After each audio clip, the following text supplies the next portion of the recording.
प्रचार में तो मैं पूरे 5 साल था ही, और इसी चुनाव को लेकर के एक अर्जेंट काम आया है और एक दिन के लिए मैं दिल्ली प्रवास पे हूँ और चुनाव प्रचार की शुरुआत हो चुकी है। और मैं निश्चिंत हूँ, पूरा सिलीगुड़ी दार्जिलिंग का जो मेरा परिवार है वो सब मोदी जी के साथ, भारतीय जनता पार्टी के साथ खड़ा है।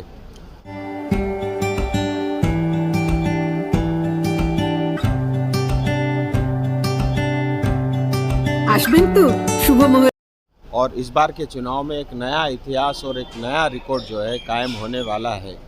और मैं समस्त जनता से आपकी आशीर्वाद, आपकी शुभेच्छा और आपका भरोसा और आपका विश्वास हमेशा इसी तरह चाहता हूँ। अजय एडवर्ड स्वतंत्र रूप से खड़ा होगा। वहाँ मनीष तामांग का नाम आया। इधर तृणमूल से अनित थापा का टीम है। पहाड़ तो माने कट कर होते एक लास्ट हर चुनाव में ऐसी स्थिति आती है।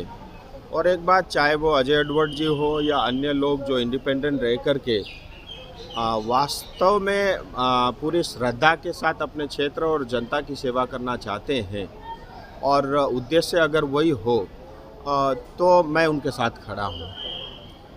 और मुझे उनसे कोई शिकायत भी नहीं है। और ये चुनाव, ये डेमोक्रेसी में एक सबको ये अधिकार है कि अपने मनपसंद की पार्टी और जो है मनपसंद के लोगों के साथ मिल कर के चुनाव लड़ना, ये एक हमारा संवैधानिक अधिकार है। लेकिन मुझे कांग्रेस पे जो है बड़ा तरस आता है कि आज कांग्रेस की स्थिति क्या रह गई है।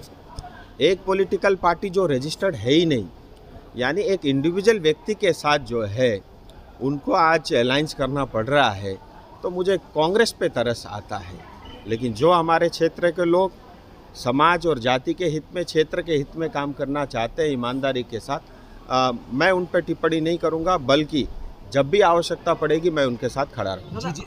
अजय एडवर्ड ने कल बोला कि 15 साल पहाड़ में कुछ डेवलपमेंट नहीं हुआ, वो इसलिए विकल्प रूप ले रहे हैं और कांग्रेस का हाथ इंडिया जोड़ में जा रहे हैं और कांग्रेस का जो प्राप्ति होगा उसको वोट देने के लिए। मेरे साथ तथ्य के साथ, सबूतों के साथ तमाम चीज़ें हैं, लेकिन मैं अभी उस बारे में कोई टिप्पणी नहीं करूंगा।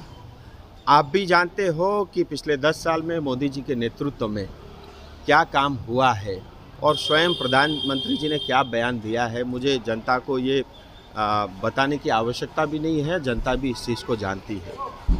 ये बात सही है कि हम जिसे पसंद करते हैं उनके साथ जाएं, लेकिन उसका अर्थ ये नहीं होना चाहिए कि दूसरे की हम बुराई करें, क्योंकि जब हम दूसरे की बुराई करते हैं फिर अपने ऊपर भी झांक करके देखना होता है।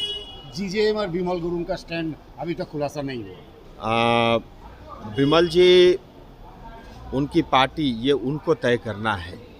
और मैं इतना ज़रूर कहूँगा, आज मैं जो कुछ भी हूँ उसमें बिमल जी का बहुत बड़ा योगदान है। और मैं राजनीति में हूँ उसका कारण भी बिमल गुरुंग जी है। तो उनके और मेरे संबंध ऐसे, इससे ही आप अंदाज़ा लगा सकते हैं। इस बार की बिमल गुरुंग का समर्थन आपको मिलेगा?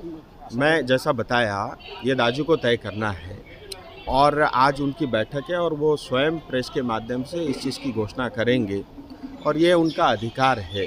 और मुझे लगता है किसी के अधिकार में हमें हस्तक्षेप नहीं करना चाहिए। बिना को लेकर क्या कहेंगे?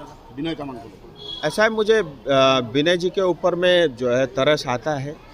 और एक ओपोजिशन में रहते हुए बहुत जुझारू रूप से एक सभासद बने, लड़ करके, सिस्टम के विरुद्ध लड़ करके, और बहुत उम्मीद और अपेक्षा के साथ उन्होंने कांग्रेस को साथ दिया था।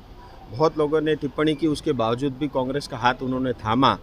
और कांग्रेस के कुछ 2-4 कार्यकर्ता पहाड़ में, उनको उम्मीद थी कि शायद कांग्रेस पहाड़ में फिर से फूले फले, लेकिन फूलने से पहले उसको कुचल दिया गया।